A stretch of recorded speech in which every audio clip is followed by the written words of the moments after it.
Friday, August 18th, 2023, and I'll give you a restack update. And this is about the Hugo the Parrot project. The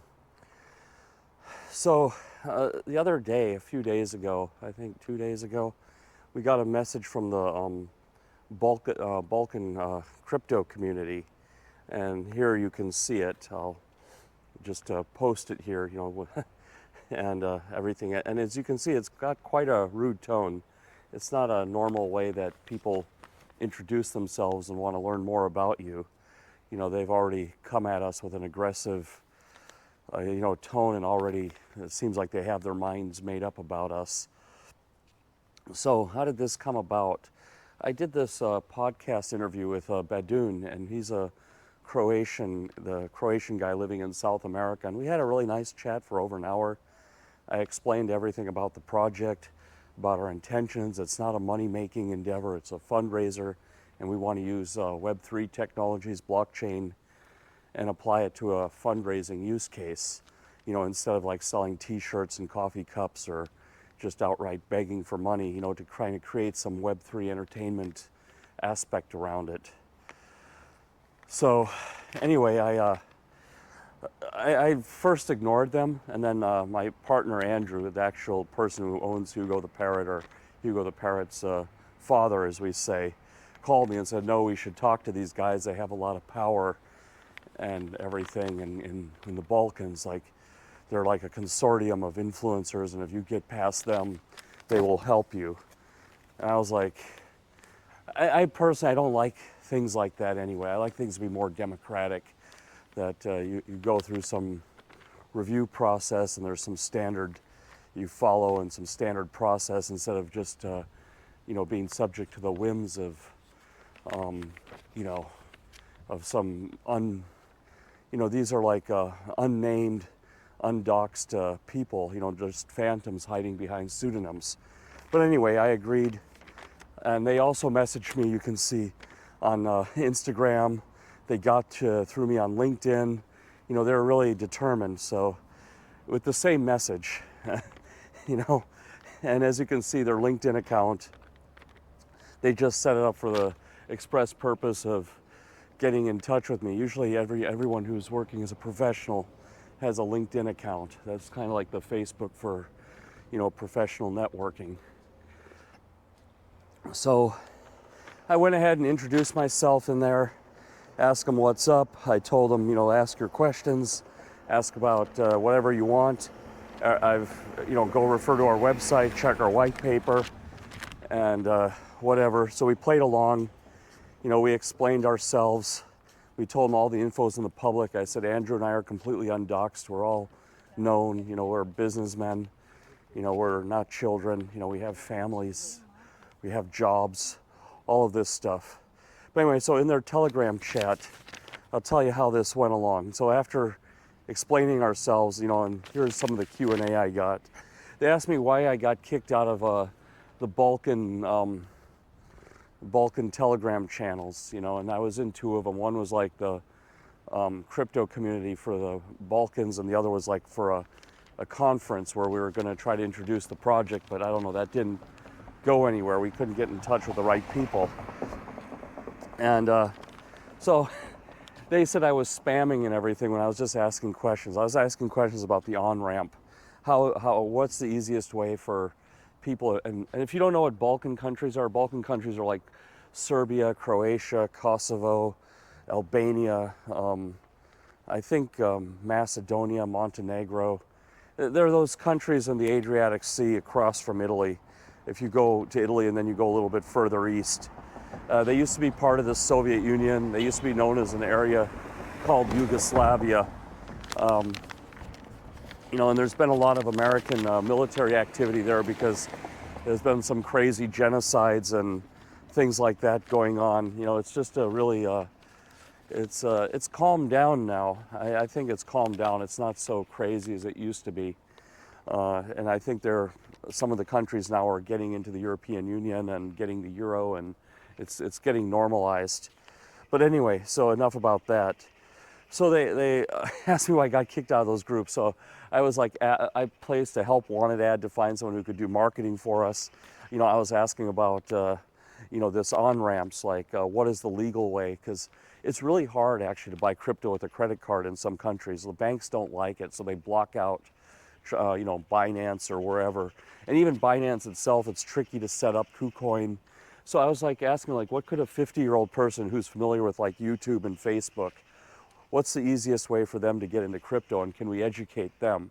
That's our target, not just people who've already bought crypto, like, you know, 18 to 35-year-olds who are, you know, experienced with this. This is not who we're after. That's only, in Croatia, that's only like less than 2% of the people. You know, what we're trying to do is bring mainstream people into this, and not as a stock speculation or, you know, like you're buying a share in a company and hoping it goes up. This is more like you're buying a token or a memento, like you go to a Save the Whales booth and you buy a t-shirt and most of the money goes to the, it's obviously overpriced or whatever because most of the money goes to saving the whales, and you got to pay the cost of the t-shirt and pay the cost of the people working there, you know, and then, you know, that's how most charities work.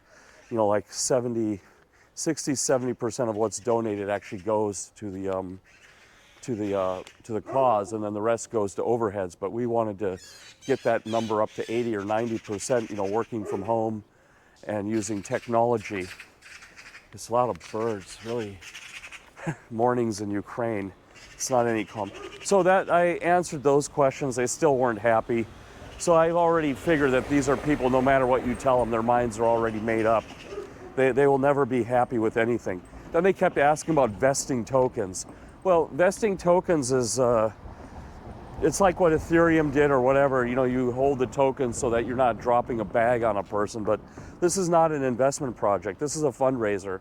We want to sell as many tokens as possible, set up a foundation, you know, like a proper corporate structure. So, you know, we're not avoiding any taxes or anything like that. And then, you know, make donations, get that documented, have a bookkeeper, you know, and get this, and then the people who hold tokens will be dropped NFTs. And this is all explained in our white paper. Those NFTs can be used for games.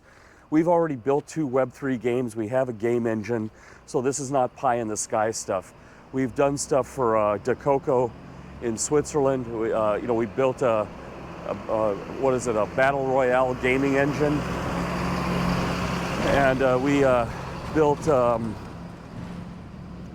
built a duck racing game for a Solana project long back, and we have also a car racing game on the shelves that works. It just needs some, you know, fine tuning, probably like 2 weeks worth of work, and that could be put out there. We've built a lot of small things for consulting projects as well. So all our technology is on the shelf already, and it just needs to be taken off the shelf and modified. We're not building the next Microsoft PowerPoint, or we're not building the next Uber or anything like that. You know, we're just using already existing technology that has to be modified. And believe me, my business partner, he's very determined he can build it. He's not in it for the money. He's in it for like the glory. You know, he's already established and everything. So he really likes to code. I mean, he's my age, around 50, and he really enjoys coding, you know, more. And he's already established himself. So, like I said, this is like his passion. So everything I have told him is clearly on the white paper. It's clearly explained. Hugo the Parrot himself has 45,000 YouTube followers, mostly from Balkan countries, but also in English-speaking countries. And this is like an audience. People are wanting to do something, and Andrew, my business partner, always has to tell them, no, because I wouldn't know how to handle the money, or I wouldn't know what to do. So, you know, there's actually been a lot of hesitation because we want to get a critical mass and do it right, not just have a fizzle, and then we have to end up returning money because it's not enough to do anything, great. But these people, they don't understand that. The only thing they understand is like mining Bitcoin, and they probably got lucky, made some money that way. And, you know, they were just attacking like pit bulls, you know, and Andrew got tired of this. I don't blame him. You know, he's got twins, and, you know, he's got a whole life going on. You know, he's like in the Croatian Navy, and, you know, he's got stuff to do like me. And I tell you, I like to get into these pissing contests. It's just my nature. And I told them I'm not a scammer, but I can be an asshole at times. I enjoy, I enjoy, I used to wrestle in high school. I enjoy combat to a degree, like especially verbal debate combat and all that kind of stuff, So I got into this pissing contest with these people, but I had to get out of it and get to work. I was already running like 15, 20 minutes late, but I attacked them pretty good for being undoxed, and it was funny. These guys, had told me the reason why they couldn't dox is because they hold like cryptocurrency, and they said, being a crypto holder in the Balkans, you can't be doxed. And I started making fun of them, like, what is a Serbian gangster named Igor with a car battery and jumper cables going to come and get you and clamp those cables to your balls, and then the other side of the cables is the car battery, and start electrocuting you until you give up your crypto. I just started going off, and and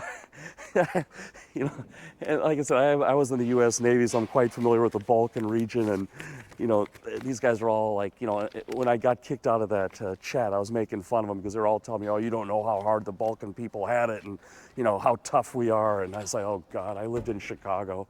I had to hear this all the time, especially in the 90s when the Soviet Union fell and all these people started coming over to America, and and bringing the baggage with them and everything, and we had to listen to all of this. So I just kind of, like I said, they just triggered some old memories. So yeah, I told them about it. Just started making fun of them with Igor and the car battery and this stuff, and. But like I said, I told him I can be a dick, I can be an asshole, but I'm not a scammer. So there's two very different things. So,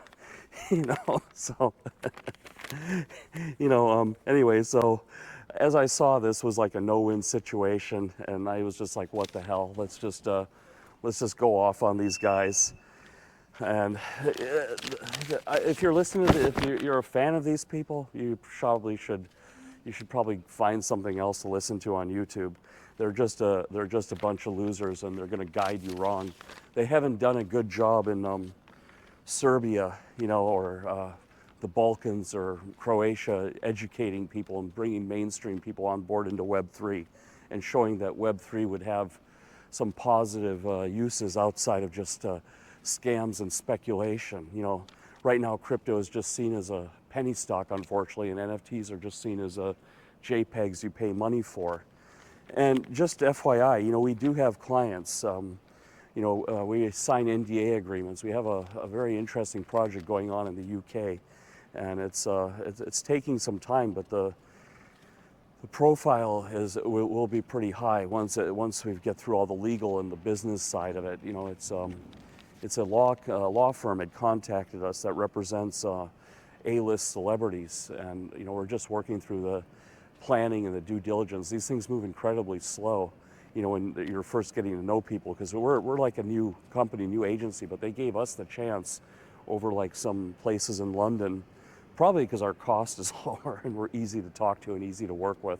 I told them we don't need an extensive contract. We should just work on trust and have some guiding principles. I'm an agile coach, certified agile coach and certified project manager. And I told them, when we start, we can just do something small, agree on something small and get that done, and that would be like a proof of concept. Then we can go into some bigger projects and stuff that may require a more extensive agreement. Anyway, enough about that. So, yeah, that was my Telegram chat with those guys, and this just leads me to a conclusion. Oh, the sun is rising, right? I have to keep going around the sun. My battle with GoPro and the sun. The GoPro doesn't adjust the lights so easily.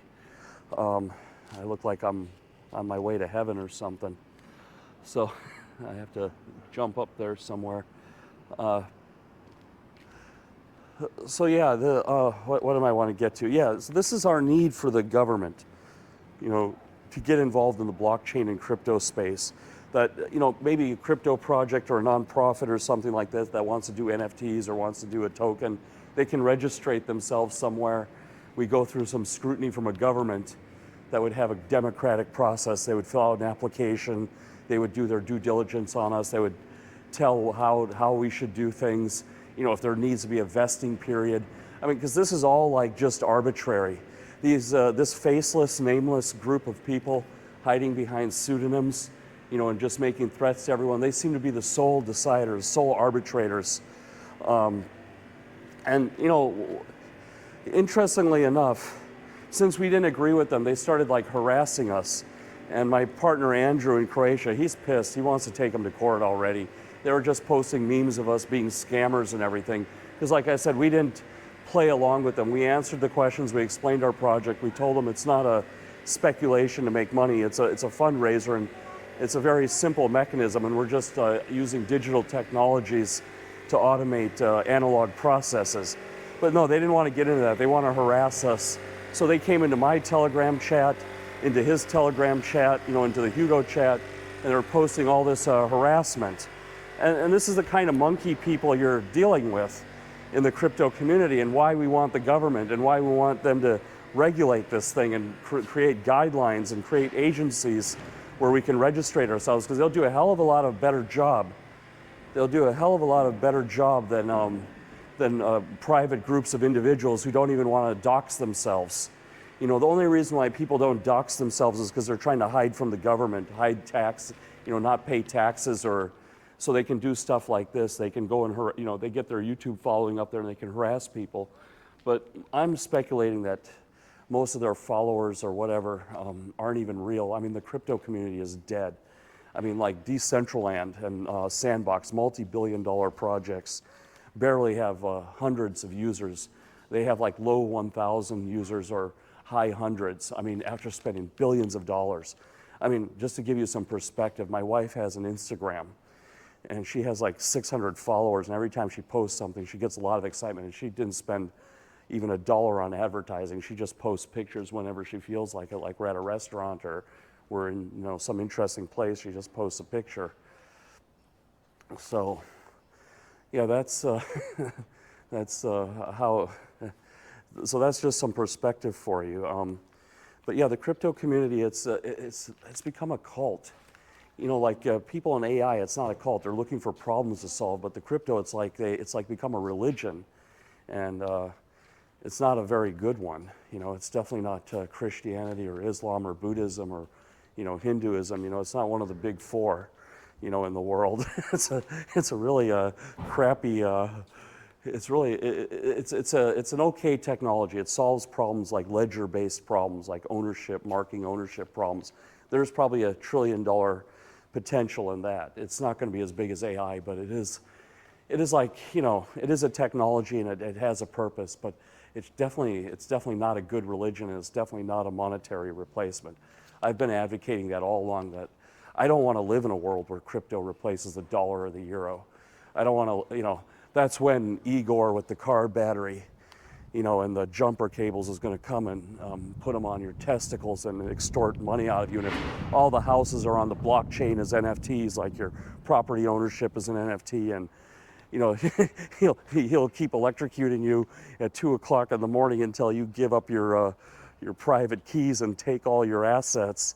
I still like going to the notary, and I still like going to a law office to do a transaction, so they understand that no one has a gun to my head, instead of doing all this on the blockchain. I don't want to live in that world. I want to live in the world where like blockchain is like the way Starbucks is using it, or Reddit is using it. It can enhance a loyalty program. It can just be fun. It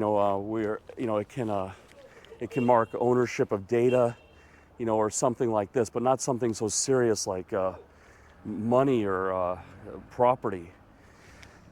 And the way we're looking at it is using it as a fundraising tool to set up a nonprofit organization. That's where I see crypto being. But anyway, that's all I got. And thank you for listening, and keep watching us, and I'll let you know how this unfolds. And check out our website, and check out Hugo the Parrot. Take care and have a nice day.